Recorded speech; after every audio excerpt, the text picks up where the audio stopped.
CM Omar Abdullah का आज article 370 और स्टेटहुड को लेकर एक स्टेटमेंट की बात करते हैं वो आया। बहुत से लोग ये इंतजार कर रहे थे कि आखिर उमर अब्दुल्ला की सरकार को बने हुए 100 दिन हो गए, यानी एक टारगेट लेकर जो है उनकी सरकार आई थी कि 100 दिन का आंकड़ा पार करेंगे तब देखेंगे कि क्या डेवलपमेंट हुई है और जम्मू कश्मीर के लोगों को हमारे ये 100 दिन कैसे लगते हैं। लेकिन सीएम उमर अब्दुल्ला ने आज आखिरकार अपने दिल की बात कह ही दी कि वो स्टेटहुड पर और आर्टिकल 370 पर क्या सोचते हैं, क्योंकि जम्मू कश्मीर के लोग जब से सरकार है तब से ये इंतजार कर रहे हैं कि हम यूटी में रहते हैं, हम स्टेटहुड में कब तब्दील होंगे, यानी कब चेंज होंगे। क्योंकि जम्मू कश्मीर के लोग जो है पहले रियासत में रहा करते थे। 5 अगस्त 2019 का वो दिन था जिसके बाद जम्मू कश्मीर के लोग जो है वो यूटी में रहते हैं, यानी अब हम लोग जो है वो स्टेट में नहीं रहते, हम केंद्र शासित प्रदेश में रहते हैं। लेकिन उमर अब्दुल्ला ने बार बार अपने स्टेटमेंट में इसका जिक्र किया कि मुझे अच्छा नहीं लगता है जब मुझे ये कहा जाता है कि इतिहास के ये पहले ऐसे सीएम हैं जो जम्मू कश्मीर यूटी की बात करते हैं, ये बने हैं और जब से जम्मू कश्मीर जो है यूटी में तब्दील हुई है उसके पहले सीएम जो है उमर अब्दुल्ला है। उन्होंने भी ये कहा कि वक्त बदलेगा और जल्द से जल्द जो है हम स्टेट में फिर से जो है वो एंटर करेंगे और ये यूटी का नाम खत्म हो जाएगा। फिलहाल के लिए उमर अब्दुल्ला ने आज जम्मू की बात करते हैं, जम्मू में एक फंक्शन था, एक कॉन्क्लेव में पार्टिसिपेट किया, जहां पर एक इंटरव्यू के दौरान जब उनसे एंकर ने ये सवाल पूछा कि आपने जब सरकार बनी थी आप उस पर बहुत ज्यादा एक्टिव नजर आ रहे थे, आपने देखा कि कैबिनेट में पास करा लिया रेजोल्यूशन, उसके बाद में असेंबली में ये रेजोल्यूशन पास हो गया कि जम्मू कश्मीर को जो है वो स्टेटहुड का दर्जा चाहिए, पर अभी तक आपकी सरकार ने 100 दिन भी पार कर लिए तो जम्मू कश्मीर को स्टेटहुड का दर्जा जो है वो क्यों नहीं मिला। उमर अब्दुल्ला ने साफ तौर पर इसका जवाब दिया कि देखिए, जब जेड मोड टनल का इनॉग्रेशन हुआ प्रधानमंत्री मोदी जी मौजूद थे। प्रधानमंत्री मोदी जी ने उमर अब्दुल्ला को देखते हुए ये कहा कि देखिए यहाँ पर जो भी चीजें हैं वो दे दी जाएंगी, सही चीजों में वक्त लगता है। उमर अब्दुल्ला ये चाहते हैं कि सरकार बनने से पहले उनके मंशूर में भी ये शामिल था कि स्टेट के लिए हम फाइट करेंगे और आर्टिकल 370 का भी जिक्र था जो उनके मंशूर में कहा गया था। लेकिन आज 100 दिन पार करने के बाद सब कुछ वैसा का वैसा ही है। जिस स्टेटहुड को लेकर लोगों ने वोट दिए थे अभी तक वो स्टेटहुड नहीं मिला। आर्टिकल 370 की बात करते हैं, अभी तक आर्टिकल 370 का जिक्र जो है वो वहां पर आगा सईदुल्लाह करते हैं, लेकिन उमर अब्दुल्ला जो है वो दबी आवाजों में करते हैं। लेकिन आज कॉन्क्लेव थी, उस कॉन्क्लेव में उमर अब्दुल्ला से यह भी सवाल पूछा गया कि दफा 370 के बारे में आप क्या कहते हैं, क्योंकि खुलकर तो आप बात करते नहीं है, तो अभी लोग आपको सुन रहे हैं, आप क्या कहेंगे।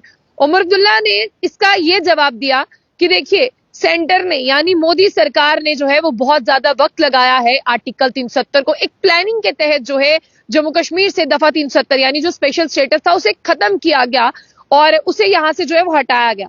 उमर अब्दुल्ला ने ये कहा कि देखिए, आर्टिकल 370 के लिए हम फाइट करेंगे, वो वापस भी आएगा, लेकिन जितनी प्लानिंग से उन्होंने हटाया था, जितना वक्त उन्हें लगा, हमें भी कुछ वक्त इंतजार करना होगा। हो सकता है कि ये बैक जो है यानी ये हमें वापस मिल जाए और इसके लिए हम फाइट करेंगे। ऐसा उन्होंने एक बार भी ट्रैक से हटकर नहीं कहा कि हम दफा 370 के लिए फाइट नहीं कर रहे। उनके मंशूर में जिस तरह से स्टेटहुड था उसी तरह से आर्टिकल 370 था। स्टेटहुड को लेकर उन्होंने बातें भी की, स्टेटहुड को लेकर वो दिल्ली भी पहुंचे और उमर अब्दुल्ला से खास सवाल पूछा गया था कि आपने आगा सईदुल्लाह से ये कहा था कि आप जाइए दिल्ली में प्रोटेस्ट करिए, लेकिन आज उमर अब्दुल्ला ने ये कहा कि अगर हमने भी जिस तरह से स्टेटहुड को लेकर प्रोटेस्ट करना होगा तो आप लोगों को जल्दी पता चल जाएगा। इसके साथ साथ उमर अब्दुल्ला ने ये कहा था कि वो 200 यूनिट मुफ्त बिजली देंगे। अभी तक 200 यूनिट मुफ्त बिजली कहीं नहीं मिली। उन्होंने कहा था कि मार्च से अप्रैल में दी जाएगी। तो सबसे पहले उन्होंने ये कहा कि हमें अपना सिस्टम दुरुस्त करने का जो है वो निजाम बदलना चाहिए। हमारे यहाँ पर सिस्टम का मतलब यही हुआ जिसको उन्होंने कोट किया, सिस्टम मतलब मीटरिंग होनी चाहिए, लेकिन उमर अब्दुल्ला ने अपने मंशूर में ये शामिल नहीं किया था कि जिसके घर मीटर होगा 200 यूनिट मुफ्त बिजली उसे ही मिलेगी। हालांकि कहते हैं ना कि हाथी के दांत खाने को और दिखाने को और। जब वोट नहीं मिले थे तब सुर और ताल कुछ अलग थे, अब वोट मिल गए हैं, अब सुर और ताल अलग है। अब उनकी बोली भी चेंज हो गई है। अब जिस तरह से बात करते हैं, जिस तरह से पहले एग्रेशन मोड में बातें किया करते थे, अब केंद्र सरकार के लिए बोलते हुए वो नरमी आप लोगों को सामने दिखती है। अगर हम कहेंगे कि ये उनकी नरमी है तो उस पर डॉक्टर फारूक अब्दुल्ला उन्हें डिफेंड करते हैं, कहते हैं कि अब हम केंद्र के साथ तो लड़ नहीं सकते ना, तो लड़ने में जो है हम लोगों के काम नहीं होंगे, इसलिए हमें केंद्र सरकार के साथ मिलकर चलना पड़ेगा। आगा सईदुल्लाह भी बहुत बार कह चुके हैं कि हमारे सीएम को जो है यहाँ पर लोगों के मुद्दों पर ध्यान देना चाहिए। केंद्र सरकार हमारे बारे में क्या सोचती है या केंद्र सरकार के साथ मिलकर चलना है, इसके बारे में उन्हें कुछ नहीं सोचना चाहिए। यानी फिलहाल जो उन्होंने जवाब दिया वो जवाब यही था कि स्टेटहुड को लेकर अगर प्रधानमंत्री मोदी जी ने कहा है कि वो सही वक्त पर देंगे, इसका मतलब उन्होंने नरम लहजे में यही कहा कि हमें इंतजार करना होगा। और उसके बाद अगर आप देखें दफा 370 के लिए यानी आर्टिकल 370 के लिए जो जम्मू कश्मीर का एक स्पेशल स्टेटस था, तो उनका यही कहना था कि अगर हटाने में वक्त लगा है तो देने में भी वक्त लगेगा, इसलिए लोगों को नरमी से और समय से जो है वो सारी चीजें मिल जाएंगी। फिलहाल उमर अब्दुल्ला तो कहते हैं हमारी सरकार 5 महीने नहीं है 5 साल के लिए है, लेकिन 5 साल तक भी वो ये सब चीजें दे पाएंगे, क्योंकि स्टेटहुड की भी बात करते हैं। स्टार्टिंग में स्टेटहुड को लेकर भी बहुत चर्चे हो रहे थे, लेकिन अब स्टेटहुड भी कहीं ठंडे बस्ते में खो गया है। सरकार के 100 दिन भी पूरे हो गए हैं, लोगों ने वो भी देख लिया कि 100 दिन में कितना काम और कितना तीर से कमान चल गया है। फिलहाल बातों से लोगों का पेट नहीं भरता, काम करना पड़ता है। ना तो सतीश शर्मा जी के मुफ्त सिलेंडर मिले हैं, ना तो सतीश शर्मा का यहाँ पर राशन मिला है, ना तो यहाँ पर उमर अब्दुल्ला सरकार की वो मुफ्त बिजली मिली है, ना ही स्टेटहुड मिला है, ना ही आर्टिकल 370 के लिए कोई बात हुई है।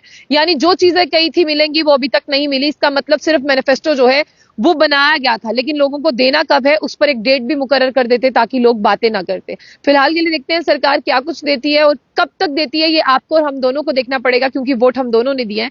फिलहाल आपकी क्या राय है, आप उसे जरूर साझा कीजिएगा। जाने से पहले जो बुलेटिन न्यूज को लाइक और फॉलो करना ना भूलें।